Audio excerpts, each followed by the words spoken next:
অসমের লোকসভা আসনের ভোট গ্রহণ শেষ, তাই মুখ্যমন্ত্রী হিমন্ত বিশ্ব শর্মা পশ্চিমবঙ্গে দাপিয়ে প্রচার সভায় অংশগ্রহণ করছেন। আর প্রচার সভায় অংশগ্রহণ করে মেরুকরণের রাজনীতিটাও দাপটে করছেন।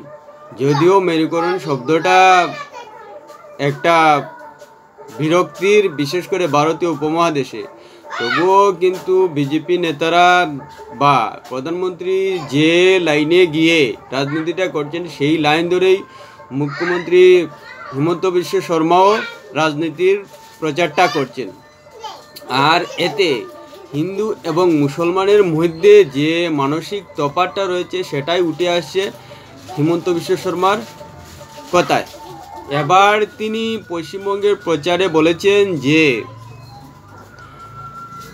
দুর্গা উৎসব নয়, সেটাকে মুখ্যমন্ত্রী উৎসব বানিয়ে দিচ্ছেন। কিন্তু হিন্দুরা 5000 বছর ধরে দুর্গাপূজা করে আসছেন এবং বছরে 2বার দুর্গাপূজা হয়। দুর্গা উৎসব নয়, দুর্গা পূজা, এবং বসন্ত উৎসব নয়, বসন্ত পূজা। সেই দুর্গাকে বছরে 2বার পূজা করা হয়। আর এটাকে তিনি বসন্ত উৎসব বা দুর্গোৎসব বলেন, সেটা কোনো অবস্থায় কাম্য নয়। কেননা দুর্গা মাকে আমরা বিধি বিধান আচারের মাধ্যমে পূজা করি এবং পূজা করে আমরা শক্তি পাই। পূজার মাধ্যমে আমাদের মানসিক শক্তি অর্জন হয় এবং আমাদের আশা থাকে যে আমাদের জীবন আরও উন্নত হবে দুর্গা মায়ের আশীর্বাদে। কিন্তু মমতা ব্যানার্জি শুধু রাজনৈতিক স্বার্থে এটাকে উৎসব বানিয়ে দিচ্ছেন। কোনো অবস্থায় দুর্গা পূজা উৎসব হতে পারে না। তার যদি ক্ষমতা থাকে তিনি বলুন তো, ঈদ উৎসব, রমজান উৎসব, সেটা কোনো অবস্থায় তিনি বলতে পারবেন না, সেটা বলা উচিত নয়। এবং মুখ্যমন্ত্রী হিমন্ত বিশ্ব শর্মা এটাও বলেছেন যে ঈদ এবং রমজান বিধি বিধান এবং ধর্মের কড়া নিয়ম মেনেই পালন হয়, তাই আমরা এটাকে উৎসব বলবো না, কারণ তাদের মনে এতে আঘাত আসবে।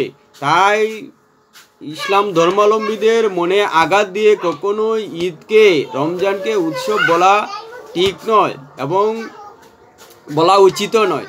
তাই দুর্গা পূজাকে পূজা বলেই মনে করা উচিত, কখনোই উৎসব হতে পারে না। উৎসব হলো আনন্দ, ফুর্তি ইত্যাদি, কিন্তু দুর্গা পূজাটা বিধি বিধান আচর মন্ত্র পড়ে মায়ের প্রতি শ্রদ্ধাঞ্জলি জানানো হয়, তাই সেটা কোনো অবস্থায় উৎসব হতে পারে না। এটা একটা কিন্তু তথ্যগত দিক। যদি এর ব্যাখ্যায় যাই, আমরা দেখব যে এখানে ভাষার তারতম্য রয়েছে। সত্যি কি ভাষার তারতম্যে ধর্মের মধ্যে কোনো ভেদাভেদ হয়? যদি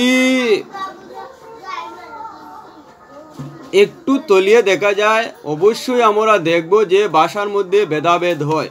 সে যে কোনো জাতির মধ্যেই হোক, বাঙালি হোক, গুজরাটি হোক, হিন্দিভাষী হোক, তামিল হোক, কন্নড় হোক, আশা করি সব জাতির মধ্যে, ভাষার মধ্যে যে ধর্মের তফাৎটা রয়েছে সেটা স্বীকার করতে হবে। যদি দু একটা উদাহরণ দেওয়া যায় তাহলে বিষয়টা অবশ্যই পরিষ্কার হবে। আর রাজনৈতিক নেতারা জনগণের মধ্যে যে ধর্মের একটা তফাৎ রয়েছে ভাষাগত দিক দিয়ে, সেটাই কিন্তু তুলে আনছেন। আগে সমাজ মাধ্যমের যুগ ছিল না, তখন ছিল টিভির যুগ এবং পত্রিকার যুগ। তখনকার দিনে মানুষের যে ব্যবহারিক ভাষার তফাৎ সেটা প্রকাশ্যে আসতো না, কিন্তু এখন সমাজ মাধ্যমের যুগ। বেশিরভাগ মানুষই নিজস্ব মোবাইল দ্বারা সমাজ মাধ্যমে সক্রিয় থাকেন এবং সেই যে মানুষের মধ্যে যে ভাষাগত তফাৎ ধর্মের ভিত্তিতে, সেটা কিন্তু প্রকাশ হচ্ছে এবং সেটাই রাজনৈতিক নেতারা তুলে আনছেন বিভিন্ন নির্বাচনী প্রচার সভায়, এবং সেটাই করেছেন মুখ্যমন্ত্রী হিমন্ত বিশ্ব শর্মা। এখন আসি যে ভাষাগত তফাৎটা কি। আমরা জানি যে মেঘলা আকাশে পূব দিকে রামধনু কখনো কখনো উঠতে দেখা যায়, সেটাই কিন্তু ভাষাগত তফাৎ হয়ে ধর্মের ক্ষেত্রে রংধনু হয়ে যায়, সেটা রামধনু নয়। অথচ বাংলা ভাষায় সেটা স্বীকৃত যে এটা রামধনু, কিন্তু সেটা মৌখিক ভাষায় রংধনু হয়ে যায় শুধু ধর্মের কারণে। এছাড়া বাবা, মা, দাদা, ঠাকুরদা, ঠাকুরমা এসব শব্দও কিন্তু ধর্মের ক্ষেত্রে বদলে যায়।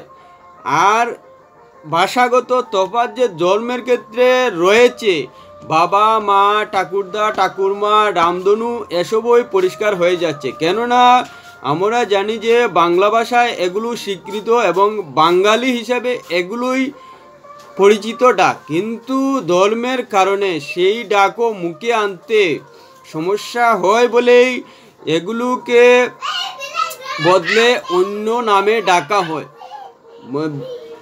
সম্প্রদায়গত বিষয়টা উল্লেখ করছি না যে কে বলছে, কিন্তু এটা তো পরীক্ষিত সত্য যে এভাবে ধর্মের কারণে বদলে যায়। এখানে ধর্মটা বড় হয়ে যায় একটা জাতির স্বীকৃত ভাষা থেকে, এটাই কিন্তু পরিতাপের বিষয়। এবং এসব বিষয়ই রাজনৈতিক নেতারা নির্বাচনী মঞ্চে তুলে আনছেন এবং প্রচার করছেন এবং সেই ভাষাগত তফাৎকে কাজে লাগাচ্ছেন, যার কারণে মেরুকরণটা স্বাভাবিকভাবে উঠে আসে। কিন্তু জনগণের মধ্যেই যেহেতু মেরুকরণ ব্যাপারটা রয়ে গেছে, তাই সেটাকে ভোটের কাজে লাগান রাজনৈতিক নেতারা। এখানে রাজনৈতিক নেতাদের দোষ নেই, কেননা জনগণ যদি নিজেদের জাতি পরিচয়ে, নিজেদের জাতির ভাষা পরিচয়ে সেই ভাষাগুলোকে স্বীকৃতি দিত, ধর্মকে অগ্রাধিকার না দিয়ে, তাহলে কিন্তু রাজনৈতিক নেতারা সেই সুযোগটা পেত না। ভিডিওটি ভালো লাগলে অবশ্যই সাবস্ক্রাইব করবেন এবং কমেন্ট করবেন।